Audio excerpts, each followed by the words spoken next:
start off this chocolate tray cake, you will need 6 ounces of self-raising flour, 5 ounces of caster sugar, and then 5 ounces of margarine or butter, doesn't really matter. When you've done that, just wait a bit and then you'll need to get 2 eggs out. Also, you might want to now preheat your oven to 160 degrees if it's a fan oven.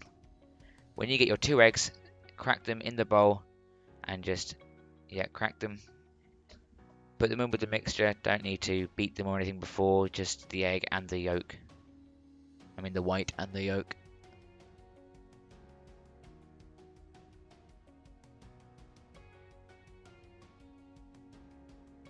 Just put the eggshells in the bin and make sure you add some, you don't have to, not exact amounts, make sure you add some cocoa powder to the mixture.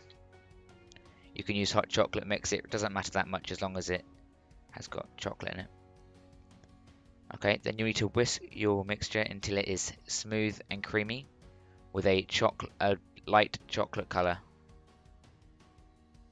You can see that the colour is starting to make shape, but you can see there's flour and egg and sugar on the sides, which you just got to try and scrape up with the mixer.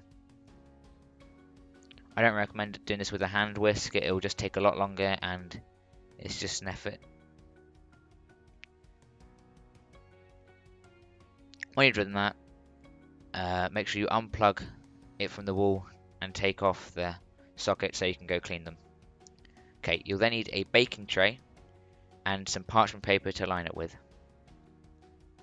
Cut the parchment paper to an estimated length and then try and fit it into the tin. If it doesn't work that well, you need to just grab a pair of scissors and try and cut around and make it so it can fit better. Mine still didn't work that well, so I decided that I'd get a pin to hold it down. Just make sure, which I almost forgot, you need to make sure you remove the pin before you actually cook it. Okay. You'll then need to get 2 spoons, one is just to scrape the other.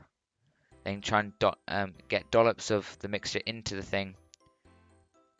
Make sure you try and get all of it off the edges, but if you don't worry too much because you can just go back and eat that later.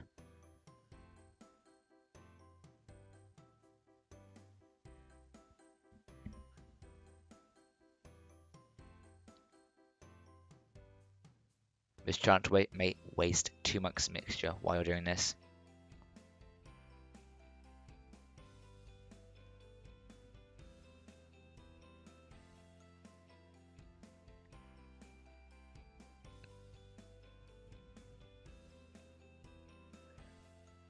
When you've got all the mixture off, use the end of one of the spoons to gently level out your mixture.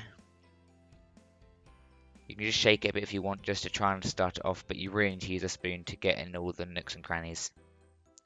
You want to try and get it even, so when it bakes, there's no raw parts in the mixture. I did mine quite quickly, but you should probably take your time and just make sure.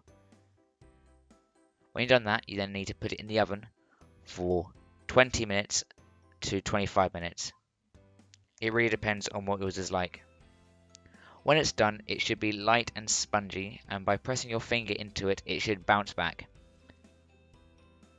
Then you need to remove the cake from the parchment. Just be careful not to touch the tin, that will be very hot. You then need to put your tin somewhere safe. I put mine on a hob as they are heat resistant. When you've done that, remove the parchment paper from each side of the cake and just lay it down on the cooling rack. I decided that I put my cake to make it look presentable on a nice board that we had. I had a little bit just to taste that it was cooked, and it was.